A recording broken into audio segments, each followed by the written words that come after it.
Welcome to MR cable TV. నేను రేవతి. ముందుగా headlines చూద్దాం.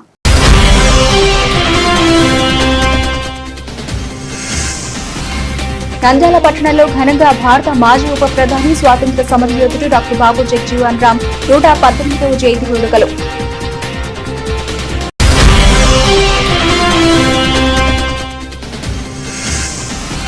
ఎండాకాలం తీవ్రత రోజురోజుకు పెరుగుతున్న నేపథ్యంలో మట్టి కుంటలు పూజాలకు మార్కెట్లో భారీగా పెరిగిన గిరాకీ.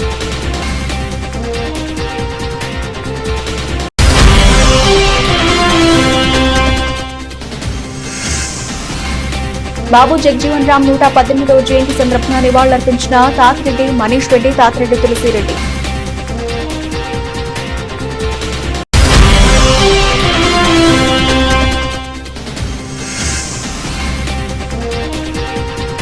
నంద్యాలలో భక్తి శ్రద్ధలతో జరుపుకునే ఈస్టర్.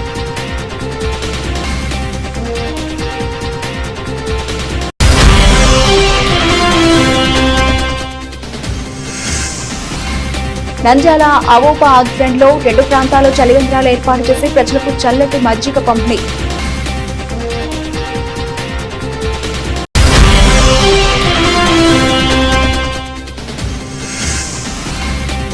బనగానపల్లెలో సెల్ ఫోన్లు చోరీ చేసే 4 దొంగలను పోలీసులు అరెస్టు చేసినట్లు తెలిపిన ప్రవీణ్ కుమార్.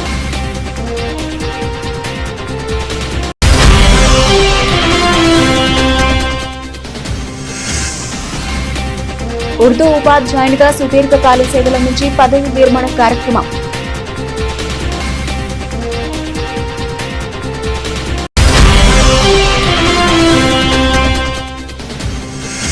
నంద్యాల జిల్లా ప్రభుత్వ ఆసుపత్రిలో ఇన్పేషెంట్ రోగులకు అందుతున్న ఆహారంపై వ్యక్తమవుతున్న అనేక సందేహాలు.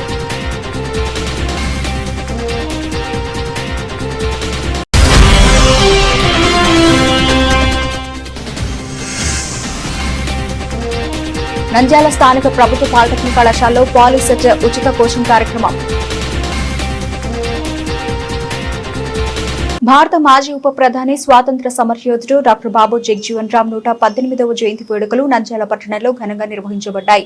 నంద్యాల ఆర్టీసీ బస్టాండ్ సమీపంలోని విక్టోరియా రీడింగ్ రూమ్ వద్ద ఉన్న బాబు జగ్జీవన్ రామ్ విగ్రహానికి రాష్ట్ర న్యాయ మరియు మైనారిటీ సంక్షేమ శాఖ మంత్రి ఎన్ఎండి ఫారూక్, జిల్లా కలెక్టర్ శ్రీమతి రాజకుమారి గడియ, నంద్యాల ఏఎస్పీ మందజావలి ఆల్ఫోన్స్ మార్కెట్ డైరెక్టర్ తాతిరెడ్డి తులసిరెడ్డి పూలమాలలు వేసి ఘనంగా నివాళులర్పించారు. ఈ సందర్భంగా జ్యోతి ప్రజ్వలన చేసే కార్యక్రమాన్ని ప్రారంభించారు. ఈ సందర్భంగా మంత్రి ఎన్ఎండి ఫారూక్ మాట్లాడుతూ దేశాభివృద్ధిలో ముఖ్యంగా అణగారిన వర్గాల అభ్యున్నతికి బాబు జగ్జీవన్ రామ్ చేసిన కృషి మరువలేనిదని, స్వాతంత్ర పోరాటంలోనూ అనంతరం కేంద్ర మంత్రిగా ఆయన అందించిన సేవలు నేటి తరానికి స్ఫూర్తిదాయకమని అన్నారు.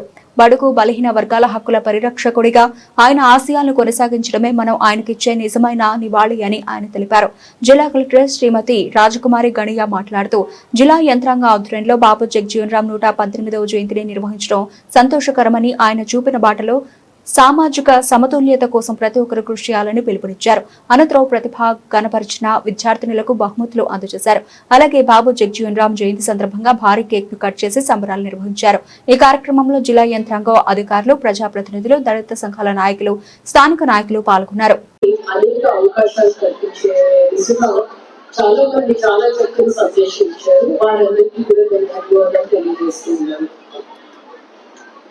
మనం చూస్తే బీహార్ లో పుట్టిన ఒక వ్యక్తి గురించి ఈరోజు వాడగా 3 ఊళ్ళ జైలు కోసం జరుపుతున్నామంటే దేశాభివృద్ధిలో ఎంత కీలక పాత్ర వహించారు అన్నది మనం అర్థం చేసుకోవాలి. స్వాతంత్రోద్యమంలో పాల్గొన్నారు, విభిన్న ఉద్యమంలో పాల్గొన్నారు. చక్కని రాజకీయవేత్తగా చిన్న ఏజ్ నుంచే రాజకీయవేత్తగా ఎదిగారు. యూనియన్ క్యాబినెట్ మినిస్టర్ గా ఎన్నో శాఖలకి నేతృత్వం వహించి ఆ ఫలాలు గ్రామ స్థాయి వరకు అందేటట్టు కృషి చేశారు.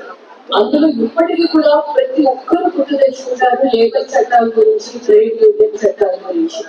అంటే చివర వ్యక్తి, పనిచేసే వ్యక్తి, అట్టడుగుల స్థాయిలో ఉన్న వ్యక్తి చట్టం సపోర్ట్ ఇస్తే ఆ చట్టాన్ని ఆచరణ చేసుకుని ఏ విధంగా ఉన్నత స్థాయిలో వెళ్ళగలము అన్నదానికి ఈ సపోర్ట్ అనేది ఇవ్వడానికి వారు ఒక దారి చూపారు. ఈ రోజు ఇన్ని అసోసియేషన్స్, లేబర్ యూనియన్ అసోసియేషన్స్ ఏ చిన్న ఇష్యూ వచ్చినా మేమందరం ఒక్కటే అని పాటుపడుతున్నాయంటే దానికి కారణం ఈ కార్మిక చట్టాలు. రాయలసీమలో చూస్తే హార్టికల్చర్ గురించి మనం మాట్లాడతాము. హార్టికల్చర్ ద్వారా ఎక్కువ జీడిపి రావాలి మనం మాట్లాడతాం. సస్టైనబుల్ అగ్రికల్చర్ గురించి మాట్లాడతాం. వీటన్నిటికీ పునాది ఆ రోజు గ్రీన్ రివల్యూషన్ ద్వారా బాబూజీ గారు ఇవ్వడమే వచ్చింది. అవి మనం నిలబెట్టుకోవాలి, మరింత అవగాహన పెంపొందించుకోవాలి, నిలబెట్టుకోవాలి. 1971 లో ఇండో పాక్ వార్ వచ్చినప్పుడు కూడా వీరే రక్షణ మంత్రిగా ఉంటారు. అలాగే ఇప్పుడు చెప్పారు రైల్వే శాఖ మంత్రిగా వారు చేసిన వినూత్న ఆలోచనల గురించి పెద్దలు తెలియజేశారు. డెప్యూటీ ప్రైమ్ మినిస్టర్ కూడా చేశారు. అంటే అంచెలుగా ఎదిగారు అంటే కారణం ఏంటి? చదువు, దాంతో పాటు గెయిన్ చేసిన నాలెడ్జ్. అంటే విషయం పైన పూర్తిగా పట్టుకుంటాలి. మనం పుస్తకాల ద్వారా నూనెపల్లి ఫ్లైఓవర్ కూడా నేను ఆ రోజు జానారెడ్డి గారు మంత్రిగా ఉన్నప్పుడు తీసుకొచ్చి రెడ్డి గారు నేను మధుసూరి గారికి ఫౌండేషన్ వేసాం. ఇప్పుడు అవసరం ఉంది, ఆ రోజులు వద్దన్నాడు. అక్కడ కమ్యూనిస్ట్ పార్టీ సోదరులు మా ఊరు మధులు కానీ అదేవిధంగా శంకరయ్య కానీ మిగతా వచ్చి అక్కడ ఫ్లైఓవర్ ఇవ్వద్దన్నాడు. ఇప్పుడు ఫ్లైఓవర్ కావాలా, అండర్ పాస్ కావాలంటున్నాను. చూడండి ఏ రకంగా ఉన్నాయి. కాబట్టి వాళ్ళు ఇప్పుడు వచ్చింది 40 సంవత్సరాల తర్వాత ఇప్పుడు కావాలన్నారు. నేను ఆ రోజు వద్దన్నారు. మీరు ఇప్పుడు మళ్ళీ అండర్ పాస్ కావాలి, ట్రాఫిక్ ఎక్కువైపోయింది, కింద నుంచి పోవాలని చెప్పి. కాబట్టి పరిస్థితి మనం ఇంతవరకే కాదు, ప్రపంచం దేవుడు అనుకున్న రోజు ప్రపంచం ఉంటుంది. దేవుడు వద్దని కూడా ప్రపంచం కూడా దేవుడు స్వామి అంతే కదా. దేవుడు లేకపోతే లేదు, ఆగుతూ సాగదు, ఆగిందని సాగదు, అయిపోయింది, ప్రపంచం అయిపోతుంది. కాబట్టి మన చేతులు ఏం లేదు, ఏం నిర్ణయించిన భగవంతుడు ఏం నిర్ణయిస్తాడు. కాబట్టి నంద్యాల పట్టణాన్ని కూడా దృష్టిలో పెట్టుకోవాలా. కాబట్టి మనం కూడా అభివృద్ధి కార్యక్రమాలు చేద్దాం. అభివృద్ధి కార్యక్రమం చేయడానికి ఉన్నాం. అభివృద్ధిని తీసుకుపోయి ముందుకు తీసుకుపోవాలా. మీ గాయాలని ఆపాలంటే మీరు డిప్యూటీ స్టేట్స్ నాయకులు పోయి అన్ని పార్టీల వారు, తెలుగుదేశం రాష్ట్రం లేని పార్టీ కానీ మన పార్టీ కానీ అన్ని పార్టీలు ఉన్నాయి, దేశంలో లేని పార్టీలు ఉన్నాయి, అందరు నాయకులకు మీ హక్కులు మీ ఆవేదన తెలియాలి. ఆవేదన తెలియస్తే ఎట్లయితుంది? సరే, ఆ చట్టాన్ని గురించి చాలా చెప్పాడు నాకు. అవన్నీ నేను కూడా లాభించేవాడు ఎక్కువ మాట్లాడుతూ కదా, ఇంకో రకం ఉంటుంది కాబట్టి ఎక్కువ మాట్లాడదలుచుకోలేదు. కానీ ఈ రోజు మంచి అవకాశం. ఇది కూడా ఎండనక కూడా మహిళలు కూడా ఇంతమంది ఇచ్చినారు. చాలా చక్కగా ఇక్కడ కూర్చొని నాకు కరెక్టే. మరి బాబు జగ్జీవన్ గారికి భారత రత్న ఇవ్వాలని చెప్పి ఒప్పుడు చేస్తారు. లాస్ట్ టైం కూడా చెప్పారు, మేము చెప్పాం. వారికి ఇవ్వాలి, ఎన్టీ రామారావు గారికి పోరాడుతూనే ఉన్నాం. ఎన్టీ రామారావు గారికి పుణ్యం కావడం లేదు. మేము కూడా ప్రపోజ్ చేస్తాం, చెప్తా ఉన్నాం. లాస్ట్ ఇయర్ కూడా చెప్పాం, మళ్ళీ చెప్తాం. మీరంతా మన నా ఒక్కరి కృషి కాదు, అందరి కృషి కావాలి. అన్ని పార్టీల వరకు కలుపుకోవాలి. తెలుగుదేశం ఉంది, కాంగ్రెస్ ఉంది, బీజేపీ ఉంది, అన్ని అధికారంలో పార్టీల దగ్గరికి పోవాలా, పోయి మీరు విన్నవించుకోవాలా. తెలియజేస్తే నేను కూడా మనం చెప్తాం. తప్పకుండా దాని గురించి ఆలోచన లేదు బాబు జగ్జీవన్ గారికి. ఎందుకంటే ఆయన మహానుభావుడు. ఆయన చేసిన కార్యక్రమాల గురించి ఎవరు చెప్పారు, కలెక్టర్ గారు చెప్పారు, ఏఎస్పీ గారు చెప్పారు, మన మిత్రులు చాలా బాగా చెప్పారు. ఎందుకంటే చెప్తే చాలాసేపు చెప్తారు తెలిసిన. ఇప్పుడు చాలా కార్యక్రమాలు ఉన్నాయి తమ్ముడు. ఏదైనా ఉంటే మరి సారీ ఏదైనా ఇంటికి రావాలి అది. కాబట్టి ఎందుకంటే ఈరోజు చాలా ఏదో ఫంక్షన్స్ ఉన్నాయి, ఇంకొక ఏదో మీటింగ్ ఉంది. కాబట్టి కొంతమంది మాట్లాడకపోవడం అవకాశం కలిగేదని చెప్పి ముఖ్యంగా తెలియజేస్తూ, మీరు ఏ తెలియజేసినా రాతపూర్వకంగా ఉండండి అండి. వాయిస్ వస్తుంది, రికార్డ్ అవుతుంది, అంతేగాని కాదు. ఏదైనా కానీ రాతపూర్వకంగా ఇచ్చి ప్రభుత్వాలతో మాట్లాడి సంప్రదింపులు చేసి, ప్రభుత్వం మన వారు ఉన్నారు, మిత్రులు ఉన్నారు, వాళ్ళతో కూడా మాట్లాడి. ఎందుకంటే స్కూల్ అమ్మాయి మా పిల్లలు ఆడపిల్లలు. ఎండాకాలం తీవ్రత రోజురోజుకు పెరుగుతున్న నేపథ్యంలో మట్టి కుండలు, కూజాలకు మార్కెట్లో విపరీతమైన గిరాకీ ఏర్పడింది. సహజంగా నీటిని చల్లగా ఉంచే గుణం, ఆరోగ్య ప్రయోజనాలు మరియు అందుబాటు ధరల కారణంగా ప్రజలు ఫ్రిడ్జ్ నీటిని వదిలి మట్టి పాత్రల వైపు మళ్లుతున్నారు. ప్రస్తుతం ఉష్ణోగ్రతలు అధికంగా నమోదవుతూ ఉండడంతో చల్లని నీటి అవసరం పెరిగింది. ఈ నేపథ్యంలో మట్టి కుండల్లో నిల్వ చేసిన నీరు సహజంగానే చల్లబడుతూ ఉండడంతో పాటు శరీరానికి హితంగా ఉంటుందని ప్రజలు భావిస్తున్నారు. ఫ్రిడ్జ్ లో ఉంచిన నీరు తాగడం వల్ల కొంతమందికి జలుబు, గొంతు సమస్యలు వచ్చే అవకాశం ఉండగా మట్టి కుండ నీరు ఆరోగ్యానికి మేలు చేస్తుందని వైద్యులు సూచిస్తున్నారు. మట్టి కుండలు, కూజాలు ధరలు కూడా సాధారణ ప్రజలకు అందుబాటులో ఉండడం మరో ముఖ్య కారణం. చిన్న కుండలు 100 రూపాయల నుంచి ప్రారంభమవుతూ ఉండగా పెద్ద కుండలు 300 రూపాయల వరకు లభిస్తాయి. దీంతో అన్ని వర్గాల ప్రజలు వీటిని సులభంగా కొనుగోలు చేస్తున్నారు. ఇక మట్టి పాత్రలను తయారు చేసే కుంచెరుల కుటుంబాలకు ఇది ఉపాధి అవకాశంగా మారింది. వేసవి కాలంలో అమ్మకాలు గణనీయంగా పెరగడంతో వారి ఆదాయం కూడా మెరుగుపడుతోంది. కొన్ని ప్రాంతాల నుంచి ప్రత్యేకంగా కుండలను తెప్పించి విక్రయిస్తున్నారు. పట్టణం, గ్రామీణ ప్రాంతాల్లో రోడ్ల పక్కన తాత్కాలిక దుకాణాలు ఏర్పాటు చేసి మట్టి కుండలు విక్రయిస్తున్న దృశ్యాలు కనిపిస్తున్నాయి. ప్రజలు పెద్ద సంఖ్యలో వచ్చి తమ అవసరాలకు అనుగుణంగా కుండలు కొనుగోలు చేస్తున్నారు. మొత్తానికి ఆధునిక సౌకర్యాల మధ్య కూడా మట్టి కుండల ప్రాధాన్యం తగ్గకపోవడం సహజ జీవన విధానంపై ప్రజల్లో పెరుగుతున్న అవగాహనకు నిదర్శనంగా నిలుస్తోంది. నంద్యాల బాబు జగ్జీవన్ రామ్ 118వ జయంతి సందర్భంగా నంద్యాలలో ఘనంగా వేడుకలు నిర్వహించారు. ఈ కార్యక్రమంలో టీడీపీ యువ నాయకుడు తాతిరెడ్డి మనీష్ రెడ్డి, మార్పేడ్ డైరెక్టర్ తాతిరెడ్డి తులసిరెడ్డి పాల్గొని ఆయన విగ్రహానికి పూలమాలలు వేసి ఘనంగా నివాళులర్పించారు. అనంతరం కేక్ కట్ చేసి జయంతి వేడుకలు ఉత్సాహంగా నిర్వహించారు. ఈ సందర్భంగా తాతిరెడ్డి తులసిరెడ్డి మాట్లాడుతూ దేశ అభివృద్ధిలో ముఖ్యంగా అణగారిన వర్గాల అభ్యున్నతికి బాబు జగ్జీవన్ రామ్ చేసిన కృషి మరువలేనిదని అన్నారు. స్వాతంత్ర పోరాటంలోనూ అనంతరం కేంద్ర మంత్రిగా ఆయన అందించిన సేవలు నేటి తరానికి స్ఫూర్తిదాయకమని పేర్కొన్నారు. బడుగు బలహీన వర్గాల హక్కుల పరిరక్షకుడిగా ఆయన ఆశయాలను కొనసాగించడమే మనం ఆయనకు ఇచ్చే నిజమైన నివాళి అవుతుందని తెలిపారు. ఈ కార్యక్రమంలో స్థానిక నాయకులు, కార్యకర్తలు, అభిమానులు పెద్ద సంఖ్యలో పాల్గొన్నారు. అందరికీ నమస్కారం. ఈరోజు బాబు జగజీవన్ రావు గారి 118వ జయంతోత్సవం. దాని సందర్భమైన బడుగు బలహీన వర్గాల నుంచి ఒక దళిత కుటుంబం నుంచి వచ్చి కేంద్ర ప్రభుత్వంలో దాదాపు 13 శాఖలకు మంత్రిగా ఉండి పదవులను నిర్వహించి అత్యున్నతమైన స్థానంలో నిలబడినాడు. అలాగే ఉప ప్రధానిగా కూడా పనిచేశారు. వీణ జీవిత కాలంలో ఇండోపాక్ యుద్ధం వచ్చినప్పుడు కూడా రక్షణ శాఖ మంత్రిగా ఉండి ఆయన ఇండియాను గెలిపించేలాగా చూశారు. ఎంతో పటిష్టంగా నీతి నిజాయితీతో పనిచేసి ఒక మంచి నాయకునిగా ఆదర్శవంతంగా ఆయన భారతదేశంలోని జనాలందరికీ, బడుగు బలహీన దళిత వర్గాలందరికీ ఆదర్శంగా నిలిచినటువంటి ఒక మహోన్నతమైనటువంటి వ్యక్తి. అటువంటి జయంతిని జరుపుకోవడం చాలా శుభకరం. ఎందుకంటే ప్రతి సంవత్సరం కూడా ఇటువంటి వాళ్ళను మనం గుర్తు చేసుకుంటూ ఉండాలా. మన దేశం కోసం ఎంతో పాటుపడి చేసిన నాయకులు వీళ్ళ గురించి మనం ఎప్పుడూ నిత్యం స్మరించుకుంటూ ఉండాలా. వీళ్ళ గురించి మన పిల్లలకు వీళ్ళందరూ కూడా మనం తెలియజేస్తూ ఉండాలా. అటువంటి మహానాయకుల యొక్క చరిత్రను ఎప్పుడు చదవమని చెప్తా ఉండాలా. అలాగే దళితుల యొక్క ఉన్నతి, బాగోన్నతిని కూడా ప్రస్తుతం మన నాయకులందరూ కూడా అభ్యున్నతిని కోరుకోవాలని చెప్పేసి నేను తెలియజేసుకుంటున్నా. అట్టడుగుండే స్థానం నుంచి పై స్థానంలో ఉండగా నాయకుడు అనే వ్యక్తి 10 మంది నాయకులను క్రియేట్ చేస్తే ఈజ్ ఎ గుడ్ లీడర్ అని చెప్తారు. కాబట్టి మంచి నాయకులను మనం తయారు చేయాలి. బలహీన వర్గాలు, దళిత వర్గాల నుంచి కూడా మంచి నాయకులను ఎదిగేలాగా చూడాలని చెప్పి నేను రాష్ట్రంలోని అందరి నాయకులను, అందరి మంత్రులందరినీ కూడా కోరుతున్నా. వాళ్ళ అభ్యున్నతికి పాటుపడాలని చెప్పి ఈ జయంతి సందర్భంగా నేను అందరూ కోరుకుంటూ ఈ అవకాశం అందరికీ నమస్కారం. ఆయన ప్రముఖ దళిత రాజకీయ దురంధరుడు, స్వాతంత్ర సమరయోధుడు. క్రైస్తవుల ప్రధాన పండుగ అయిన ఈస్టర్ ను నంద్యాలలో భక్తి శ్రద్ధలతో ఘనంగా జరుపుకున్నారు. ఆదివారం తెల్లవారుజామున పట్టణంలోని పలు చర్చిల్లో ప్రత్యేక ప్రార్థనలు నిర్వహించి యేసుక్రీస్తు పునరుద్ధానాన్ని స్మరించుకోవడం చేశారు. నంద్యాల హోలీ క్రాస్ క్యాథడ్రల్ చర్చిలో బిషప్ రెవరెండ్ సంతోష్ ప్రసన్నారావు ఆధ్వర్యంలో ప్రత్యేక మస్ నిర్వహించారు. ఈ సందర్భంగా ఆయన యేసుక్రీస్తు త్యాగం, ప్రేమ, క్షమాభావం గురించి సందేశం ఇచ్చి సమాజంలో శాంతి, సౌహార్దత నెలకొల్పాలని ఆకాంక్షించారు. నంద్యాల పట్టణంలోని అన్ని చర్చిలో ఈస్టర్ వేడుకలు ప్రశాంతంగా భక్తి శ్రద్ధలతో కొనసాగాయి. ఎలాంటి అవాంఛనీయ సంఘటనలు చోటు చేసుకోకుండా పోలీసు విభాగం తగిన భద్రతా ఏర్పాట్లు చేసింది.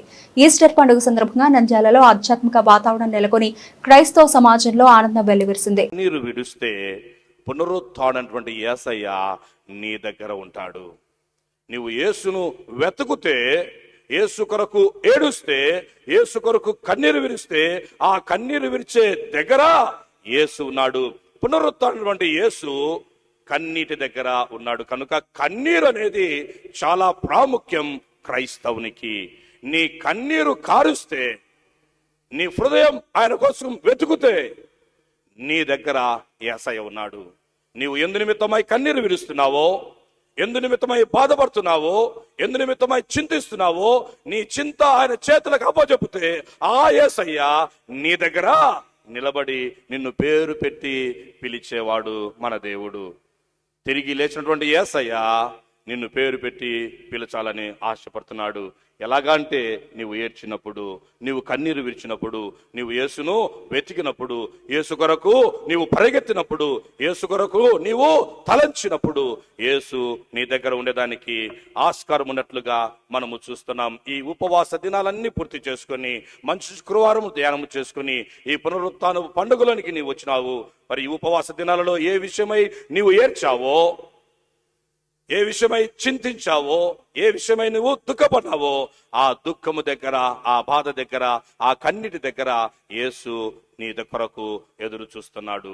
నీ పేరు పెట్టి పిలుస్తున్నాడు. లేచిన యేసయ్య మొట్టమొదటిగా కన్నీరు విరిచే వారి దగ్గర ఉన్నాడు. నంద్యాల ఏవీఓపీఏ ఆధ్వర్యంలో 2 ప్రాంతాల్లో చలివేంద్రాలు ఏర్పాటు చేసి ప్రజలకు చల్లటి మజ్జిగ పంపిణీ చేశారు. ఈ కార్యక్రమాలు నంద్యాలలో ఘనంగా నిర్వహించారు. యూనియన్ బ్యాంక్ వారి సహకారంతో శ్రీనివాస మార్కెట్ కాంప్లెక్స్ లోని మధు ట్రేడర్స్ వద్ద ప్రారంభించారు. అదేవిధంగా కోవలకుంట్ల కోఆపరేటివ్ బ్యాంక్ లిమిటెడ్ సహకారంతో గాంధీ చౌక్ లోని కాచాయని మెడికల్ ఆవరణలో ఏర్పాటు చేసి ప్రజలకు చల్లటి మజ్జిగ పంపిణీ చేశారు. ఈ సందర్భంగా నిర్వాహకులు మాట్లాడుతూ ఎండల తీవ్రతను దృష్టిలో ఉంచుకుని ప్రజలకు ఉపశమనం కలిగించేందుకు ప్రతి సంవత్సరం చలివేంద్రాలు ఏర్పాటు చేస్తున్నామని తెలిపారు. గత 20 సంవత్సరాలుగా ఏవీఓపీఏ ఆధ్వర్యంలో ఈ సేవా కార్యక్రమాలు కొనసాగుతున్నాయని వెల్లడించారు.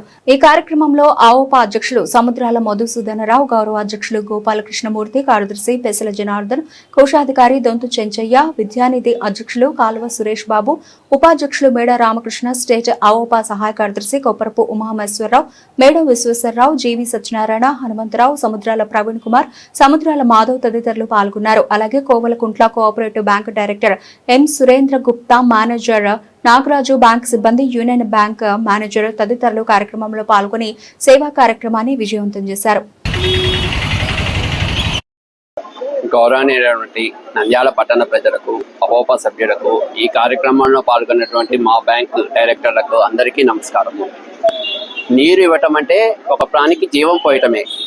ఇటువంటి మంచి కార్యక్రమాన్ని అవోపా వాళ్ళు నంద్యాల పట్టణంలో గాంధీ చౌక్లో ఈరోజు చలివేంద్రం ప్రారంభించినారు.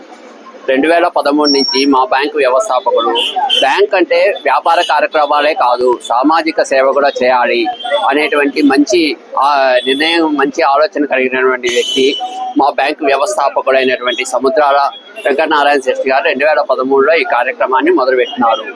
అదే స్ఫూర్తితో ప్రస్తుత చైర్మన్ గారైన సముద్రాల శ్రీనివాసరావు గారు కూడా ఈ కార్యక్రమాన్ని 10,000 ఆర్థిక సహాయం అందజేసి ఈరోజు చలివేంద్రం ప్రారంభించడానికి సహాయం చేస్తున్నారు. అందువలన పట్టణ ప్రజలందరూ ఈ అవకాశాన్ని సద్వినియోగం చేసుకోవాల్సిందిగా కోరుతున్నాను. అవోపా వాడు చేస్తున్నటువంటి ఈ సామాజిక సేవలో మా బ్యాంకు కూడా భాగస్వామ్యం కల్పించినందుకు వారికి ప్రత్యేకంగా ధన్యవాదాలు తెలుపుకుంటున్నాను. కోఆపరేటివ్ టౌన్ బ్యాంక్ వారి సహకారంతో దాదాపు 13 సంవత్సరాల నుంచి మెయింటైన్ చేస్తున్నటువంటి ఈ చలివేంద్రాలను ఈరోజు ప్రారంభించడం జరిగింది. ఈ చలివేంద్రను ప్రారంభించడానికి వచ్చినటువంటి కోఆపరేటివ్ బ్యాంక్ డైరెక్టర్ బారం సురేంద్ర గారికి మా ఓపతను ధన్యవాదాలు తెలియజేస్తున్నాము. అలాగే కోయలగూడ కోఆపరేటివ్ బ్యాంక్ ప్రతి సంవత్సరం కూడా సామాజిక కార్యక్రమంలో మా వంతుగా సాయం చేస్తామని మాకు ఈ యొక్క కార్యక్రమానికి దాదాపు 13 సంవత్సరాల నుంచి కూడా మాకు సాయం చేస్తున్నారు. వారికి కూడా మా ఓపతను ధన్యవాదాలు తెలియజేస్తున్నాము. ఇప్పుడు వేసవిలో చాలా ఎక్కువగా ఎండలు ఉన్నాయి కాబట్టి ఎక్కడంటే అక్కడ మంచినీళ్ళు తాగకుండా ఫిల్టర్ వాటర్తోనే మేము ఇక్కడ ఫిల్టర్ వాటర్ సప్లై చేస్తున్నాం. కాబట్టి ఈ యొక్క అవకాశాన్ని అందరూ ఉపయోగించుకుంటారని ఆశిస్తూ మాకు అవకాశం ఇచ్చినటువంటి అవోపా వారికి ధన్యవాదాలు తెలియజేస్తున్నాను. నంద్యాల ఆర్యవైస్ ప్రొఫెషనల్స్ అసోసియేషన్ అవోపా వారి ఆధ్వర్యంలో ప్రతి సంవత్సరం లాగా ఈ సంవత్సరం కూడా 2 చలివేంద్రములు ఏర్పాటు చేయించున్నాము. గత 13 సంవత్సరములుగా నంద్యాల గాంధీ చౌక్ నందు cooperative bank, Koilakuntla cooperative bank limited వారి సహకారముతో ఈ చలివేంద్రం ఏర్పాటు చేయించున్నాము. ప్రతిరోజు చల్లటి మంచినీరు, చల్లటి మజ్జిగ పంపిణీ చేయించున్నాము. 2వ చలివేంద్రము నంద్యాల కెనరా బ్యాంక్ ఎదురుగా మధు బుక్ స్టోర్స్ నందు యూనియన్ బ్యాంక్ వారి సహకారంతో అక్కడ కూడా చలివేంద్రం ఏర్పాటు చేయించున్నాము. ఈ అవకాశాన్ని నంద్యాల పట్టణ ప్రజలందరూ ఉపయోగించుకొని ఈ వేసవి దాహార్తిని తీర్చుకోవాల్సిందిగా కోరుచున్నాము. 2013వ సంవత్సరంలో ఇక్కడ ఈ గాంధీ చౌక్ నందు కోయిలగుండ్ల కోఆపరేటివ్ బ్యాంక్ అధ్యక్షులు సముద్రాల నారాయణ శెట్టి గారి ద్వారా ఇది మొదలు పెట్టాము. ఆ రోజు నుంచి అవోపా తరపున అనేక సేవా కార్యక్రమంలో ప్రతి సంవత్సరం కూడా ఈ కార్యక్రమం కూడా నెరవేరుస్తున్నాము. నంద్యాల పట్టణంలో గాంధీ చౌక్లో ప్రతి సంవత్సరం మాదిరి ఈ సంవత్సరం కూడా దాతల సహకారంతో అవోపా తరఫున కాచాని మెడికల్ దగ్గర కోయిలగుడ్ల కోఆపరేటివ్ టౌన్ బ్యాంక్ వారి సహకారంతో మజ్జిగ కేంద్రము మరియు వాటర్ కేంద్రం ఇక్కడ ఏర్పాటు చేసినాము. అదేవిధంగా శ్రీనివాస్ సెంటర్లో కూడా మధు బుక్ స్టోర్ దగ్గర యూనియన్ బ్యాంక్ ఆఫ్ ఇండియా వారి సహకారంతో మజ్జిగ కేంద్రము, వాటర్ కేంద్రము ఓపెన్ చేసినాము. కావున ప్రస్తుతం ఉష్ణోగ్రతలు తీవ్రంగా ఉన్నన్న ప్రజలు తప్పనిసరిగా మంచి ఫిల్టర్ వాటర్ మజ్జిగ స్వీకరించవలసిందిగా కోరుతున్నాము. మనగానపల్లెలో సెల్ ఫోన్లు చోరీ చేసే 4 దొంగలను పోలీసులు అరెస్టు చేసినట్లు ప్రవీణ్ కుమార్ తెలిపారు. వివరాలు హైదరాబాద్కు చెందిన గుడ్డి యేసు అలియాస్ యశ్వంత్ అనే వ్యక్తి సెల్ ఫోన్లు దొంగలించేస్తే నెలకు 20,000 రూపాయలు జీతం ఇస్తానని నలుగురితో ఒప్పందం చేసుకున్నారు. ఈ మేరకు హైదరాబాద్ కు చెందిన రమేష్, లక్ష్మయ్య, నిఖిల్, చరణ్ ఏపీలోని ప్రధాన పట్టణాల్లో బస్టాండ్ రద్దీగా ఉండే ప్రాంతాల్లో సెల్ ఫోన్లు దొంగలించి గుడ్డి యేసుకు అప్పజెప్పేవారు. వీటిని అధిక ధరలకు విక్రయిస్తూ అతడు ఆదాయం పొందేవాడు. ఈ నేపథ్యంలో వారు కారులో బనగానపల్లి మీదుగా గుత్తికి వెళుతూ ఉన్నారు. సాయిబాబా ఆలయం సమీపంలో ఎస్ఐ దుగ్గిరెడ్డి పోలీసులు వాహనాలను తనిఖీ చేపట్టారు. సెల్ ఫోన్ల దొంగలు పోలీసులను చూసి కారును వెనుకకు మళ్లిస్తూ ఉండగా అనుమానం వచ్చి కారును ఆపి చెక్ చేశారు. వారి వద్ద 30 సెల్ ఫోన్లు ఉండటంతో విచారించారు. వివిధ పట్టణాల్లో దొంగిలించినట్లు అంగీకరించారు. 4 దొంగలతో పాటు 30 సెల్ ఫోన్లు స్వాధీనం చేసుకుని అరెస్టు చేసి రిమాండ్కు తరలించారు. ఎస్ఐ కల్పన, పోలీసు సిబ్బంది పాల్గొన్నారు. బనాపల్లిలో వచ్చారు. వాళ్ళు డోన్ వైపు వెళ్ళే అవకాశం ఉంది, వయా జలదుర్గం మీదుగా అని చెప్పి తెలిసిన వెంటనే మా ఎస్ఐ గారు అక్కడికి వెళ్ళి మన యాగంటిపల్లి దారిలో ఉన్నటువంటి కృషి విజ్ఞాన కేంద్రం యువతల మన ఉంది కదా సాయిబాబా గుడి దగ్గరికి వెళ్ళేసి వెహికల్ చెకింగ్ చేస్తూ ఉంటే ఒక వాహనం మన మారుతి సుజుకి XL6 అనేటటువంటి వాహనంలో ఒక 4 వ్యక్తులు స్పీడ్గా వస్తూ ఉంటే ఆపేసరికి వాళ్ళు దాన్ని రివర్స్ చేసుకొని వెళ్ళిపోదామని ట్రై చేస్తే దాన్ని వెంబడించి పట్టుకొని ఆపి చెక్ చేయగా దాంట్లో 4 వ్యక్తులు మనకి కనిపించడం జరిగింది. దాంట్లో 3 మేజర్లు, ఒక అతనేమన్నా మైనరు. వాళ్ళు రమేష్, లక్ష్మయ్య, నిఖిల్, దాని తర్వాత ఇంకొక అతను చరణ్ అని చెప్పేసి 17 ఇయర్స్, అతను 16+ ఉంది, అతను కూడా దొరికాడు. వీళ్ళు 4 కూడా వెళ్తూ ఉంటే అనుమానంగా ఆపేసరికల్లా దాంట్లో మనకి 29 మొబైల్ ఫోన్స్, 30 మొబైల్ ఫోన్స్ దొరికినాయి. 30 మొబైల్ ఫోన్స్తో పాటు వాళ్ళ దగ్గర మనకి ఐడియా రాక్ కూడా దొరికింది, సారాయి కూడా దొరికింది. దాన్ని కూడా మనము సీజ్ చేయడం జరిగింది. వెహికల్ కూడా సీజ్ చేయడం జరిగింది. వీళ్ళని విచారిస్తే వాళ్ళు చెప్పింది, రెగ్యులర్గా మేము హైదరాబాద్ నుంచి యశ్వంత్ అలియాస్ గుడ్డి యేసు అనేటటువంటి వ్యక్తి వీళ్ళకి జీతం ఇచ్చి వెహికల్ ఇచ్చి 4-వీలర్ వెహికల్ ఇచ్చి బెంగళూరు, చెన్నై, తిరుపతి, అదేవిధంగా మన రాష్ట్రంలో ఉన్నటువంటి విజయవాడ, ఇలా పెద్ద పెద్ద పట్టణాల్లో ఉన్నటువంటి క్రౌడ్ ఎక్కువగా ఉండే ప్లేసుల్లో, జనం ఎక్కువగా ఉండే ప్లేసుల్లోకి వెళ్ళి మొబైల్ ఫోన్ దొంగతనం చేసి తీసుకొని వస్తే వాళ్ళకి మంత్లీ శాలరీ లాగా 20,000 పే చేస్తూ ఉంటాడు. అలా వాళ్ళు వృత్తిగా చేసుకొని సంవత్సరాల తరబడి కంటిన్యూగా ఇదే పని చేస్తూ ఉన్నారు. వీళ్ళు 22వ తారీఖు అట్లా హైదరాబాద్లో బయలుదేరి చాలా ఊర్లు తిరిగి, చెన్నై, తిరుపతి, ఇవన్నీ ఊర్లు, రకరకాల ఊర్లు తిరిగి ఇలా వెళ్తూ ఇక్కడికి వచ్చేసి మన బంగానపల్లిలో మనకి పట్టుబడ్డారు. ఆ 29 మొబైల్లో 2 మొబైల్ ఫోన్స్ మొన్న 31వ తారీఖు నాడు మన యొక్క బనాపల్లిలో దొంగిలించారు. మళ్ళీ వాళ్ళు వేరే ఊర్లు పోయి మళ్ళీ బనాపల్లికి వచ్చే సమయంలో మనకు దొరికినారు. కాబట్టి ఈ విధంగా మొబైల్ ఫోన్ దొంగతనం చేసిన వాళ్ళని మనం 4 కూడా అదుపులో తీసుకున్నాం. వాళ్ళని ఈరోజు రిమాండ్ కూడా పంపిస్తాం. మొత్తం వాటి యొక్క విలువ సుమారు 6,50,000 పైమాటే ఉంది. దాంతోపాటు వెహికల్ కూడా మనం సీజ్ చేసి కోర్టు పెడుతున్నాం. అదేవిధంగా సారాయి కూడా దొరికింది. వాటికి సంబంధించిన సెక్షన్లో మనం వాటిని కోర్టు పంపించి రిమాండ్. విద్యారంగం మరియు సేవా కార్యక్రమాల్లో అమ్జద్ బాషా అందించిన సేవలు ఎంతో అభినందనీయమని, అవి చిరస్మరణీయంగా నిలిచిపోతాయని రాష్ట్ర మంత్రి ఎన్ఎండి ఫారూక్ పేర్కొన్నారు. ఉర్దూ ఉపాధ్యాయునిగా సుదీర్ఘకాలం సేవలందించి పదవీ విరమణ చేసిన అమ్జద్ బాషా సిద్దికీని నంద్యాల జిల్లా ఇమాముల సంఘం ఆధ్వర్యంలో ఘనంగా సన్మానించారు. స్థానిక కుబ్రా మసీదులో ఏర్పాటు చేసిన ఈ సన్మాన సభకు మంత్రి ఎన్ఎండి ఫారూక్ ముఖ్య అతిథిగా హాజరై అమ్జద్ బాషాను ఘనంగా సన్మానించారు. ఈ సందర్భంగా మంత్రి మాట్లాడుతూ ప్రస్తుత కూటమి ప్రభుత్వం మైనార్టీల సంక్షేమానికి పెద్దపీట వేస్తోందని, వారి అభివృద్ధికి ప్రభుత్వం కట్టుబడి ఉందని స్పష్టం చేశారు. నంద్యాల జిల్లాలోని ఇమాముల సంక్షేమానికి ప్రభుత్వం తరఫున పూర్తి సహకారం అందిస్తామని హామీ ఇచ్చారు. ఇమాముల సంఘం సభ్యులకు టిట్కో గృహాలను మంజూరు చేస్తామని ఈ సందర్భంగా మంత్రి ప్రకటించారు. పదవీ విరమణ అనంతరం కూడా అమ్జద్ బాషా తన సేవా కార్యక్రమాలను మరింత విస్తరింపజేయాలని ఆయన ఆకాంక్షించారు. ఈ కార్యక్రమంలో నేషనల్ విద్యా సంస్థల చైర్మన్ డాక్టర్ ఇంతియాజ్ అహ్మద్, అంజుమన్ సంస్థ అధ్యక్షులు ఎన్ఎండి కుదుసు, నంద్యాల ఐఎంఏ కార్యదర్శి doctor Mohammed Rafi, 2 town CI Asrar Basha, minority corporation director Khaleel తదితరులు పాల్గొన్నారు. వక్తలందరూ అమ్జద్ బాషా విద్య మరియు వైద్య సేవ రంగాల్లో చేసిన కృషిని కొనియాడారు. టీచర్గా పదవి విరమణ చేసినారు మార్చి 31వ తేదీ. కాబట్టి వారికి ఈరోజు ఈ ఉలుమా హింద్ అంటే ఉలుమా హింద్లో ఈయన నంద్యాల అధ్యక్షుడు. దాంతోపాటు రిటైర్మెంట్ అయినందుకు అందరూ కూడా ఆయన ఘనంగా సన్మానించి ఆయన అందరికీ సన్మానించినందుకు అందరికీ భోజన సదుపాయాలు ఏర్పాటు చేసి ఈరోజు దాదాపు 42 సంవత్సరాలు ఆయన టీచర్గా పనిచేసి ఈరోజు రిటైర్ కావడం చాలా బాధాకరమైన సంతోషం. ఎందుకంటే వయసు వచ్చింది కాబట్టి 32 సంవత్సరాలు ఒక టీచర్గా ఎంతో ఉన్నతమైన వారి పెద్దోళ్ళకి అందరికీ ఈరోజు ఉన్నతమైన స్థాయిలో ఉండడానికి ఆస్కారం కలిగించాడు ఆయన ఒక మంచి టీచర్గా.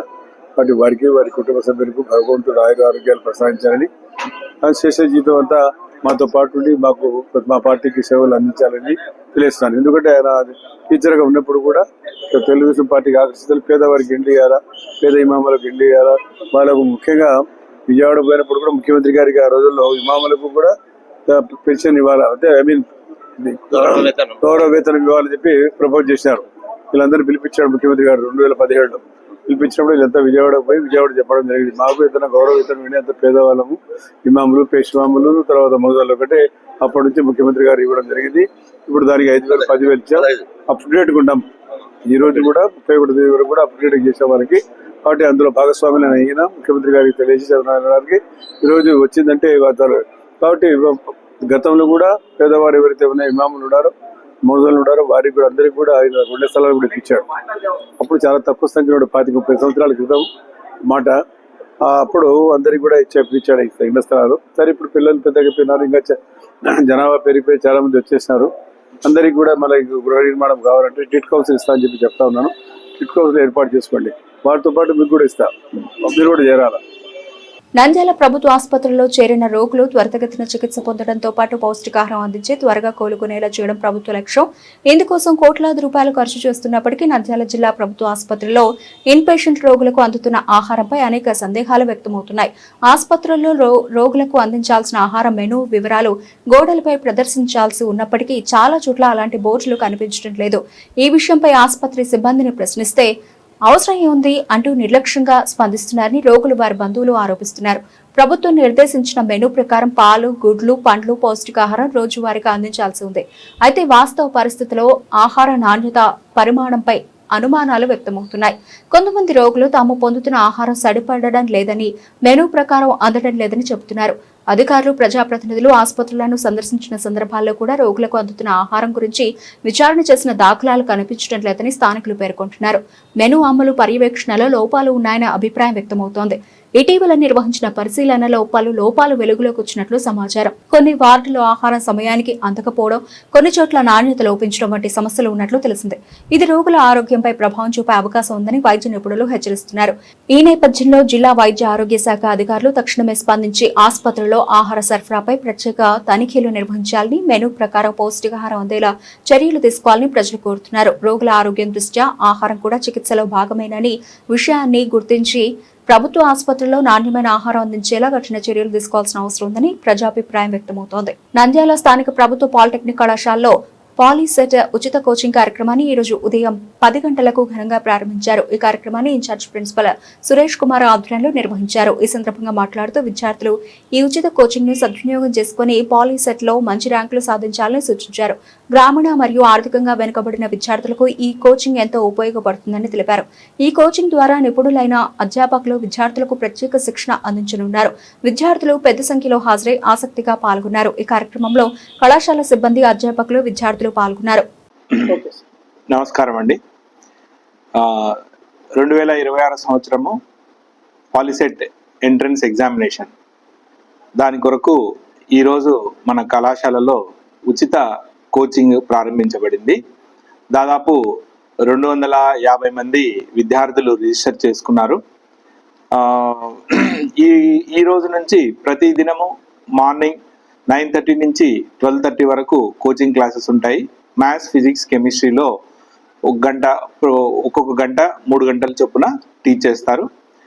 దీంతో ఈ రోజు నుంచి 22వ తేదీ వరకు కోచింగ్ నడుస్తుంది. ప్రతి వారము ఒక పరీక్ష నిర్వహించబడుతుంది. అలాగే 23వ తారీఖు గ్రాండ్ టెస్ట్ నిర్వహిస్తాము. ఈ అవకాశాన్ని విద్యార్థులందరూ ఉపయోగించుకోవాలని మా మనవి. అలాగే అమ్మాయిలకు అబ్బాయిలకి వేరు వేరు తరగతులు నిర్వహించబడతాయి. ప్రతి విద్యార్థికి కూడా ఉచిత స్టడీ మెటీరియల్ ఇవ్వబడుతుంది. సో ఈ అవకాశాన్ని అందరూ విద్యార్థులు ఉపయోగించుకోండి. ఈ పాలిటెక్నిక్ అప్లై చేసుకోవడానికి 4వ తారీఖు నుండి 9వ తారీఖుకి డేట్ని ఎక్స్టెండ్ చేయడం జరిగింది. దీని తర్వాత మరీ ఎక్స్టెన్షన్ ఉండదు. కాబట్టి అందరూ ఇంకా ఎవరైనా అప్లై చేయని విద్యార్థులు ఉంటే, ఎస్సీ విద్యార్థులు అయితే 100 రూపాయలు, ఎస్సీ ఎస్టీ విద్యార్థులు 100 రూపాయలు, మిగతా వారు 400 రూపాయలు ఫీజు చెల్లించి appolicet.ap.gov.in సైట్లో మీరు రిజిస్టర్ చేసుకోవాల్సిందిగా మా మనవి. ఈ పాలిసెట్ 2026 పరీక్ష 25వ తారీఖు ఏప్రిల్న నిర్వహించబడుతుంది. దీని కొరకు నంద్యాలలో 11 సెంటర్లు, అలాగే బేతంచెర్లలో 3 సెంటర్లు, బనగానపల్లిలో 4 సెంటర్లు, ఆత్మకూరులో 2 సెంటర్లు, ఆలగడ్డలో 2 సెంటర్లు, నందికొట్కూరులో 2 సెంటర్లు, డోన్లో అదనంగా డోను బేతంచెర్లలో 4 సెంటర్లు, ఈ విధంగా పరీక్ష కేంద్రాలు ఉన్నాయి. అయితే ఇంతకుముందు ఉన్న పరీక్ష కేంద్రాలతో పాటు క్రొత్తగా ఈ సంవత్సరము అదనంగా ఆళ్లగడ్డ, ఆత్మకూరు, డోను, నందికొట్కూరు ఇవ్వబడ్డాయి మన నంద్యాల జిల్లాలో.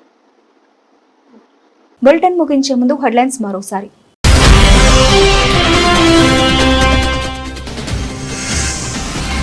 నంద్యాల పట్టణంలో ఘనంగా భారత మాజీ ఉప ప్రధాని స్వాతంత్ర సమరయోధుడు డాక్టర్ బాబు జగ్జీవన్ రామ్ 118వ జయంతి వేడుకలు.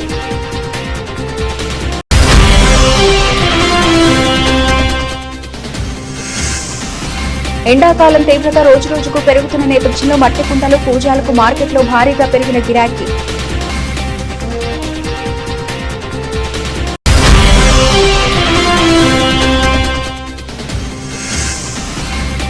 బాబు జగ్జీవన్ రామ్ 118వ జయంతి సందర్భంగా నివాళులర్పించిన తాతిరెడ్డి మనీష్ రెడ్డి, తాతిరెడ్డి తులసిరెడ్డి.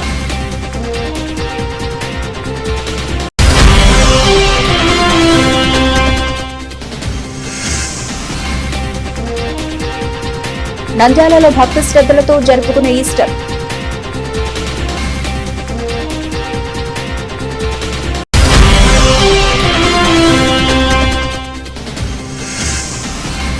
నంద్యాల అవోపా ఆధ్వర్యంలో 2 ప్రాంతాల్లో చలివేంద్రాలు ఏర్పాటు చేసి ప్రజలకు చల్లటి మజ్జిగ పంపిణీ.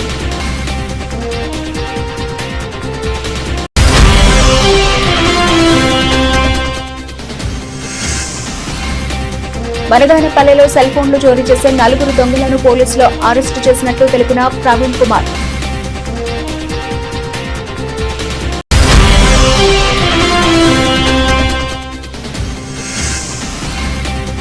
ఉర్దూ ఉపాధ్యాయునిగా సుదీర్ఘకాల సేవల నుంచి పదవి విరమణ కార్యక్రమం.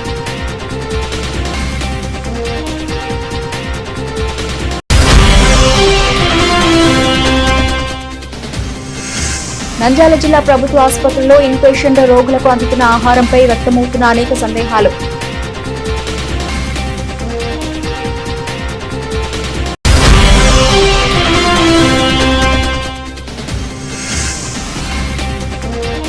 నంద్యాల స్థానిక ప్రభుత్వ పాలిటెక్నిక్ కళాశాలలో పాలిసెట్ ఉచిత కోచింగ్ కార్యక్రమం. ఇవి ఇప్పటివరకు నబిల్చిన updates. Keep watching MR cable TV.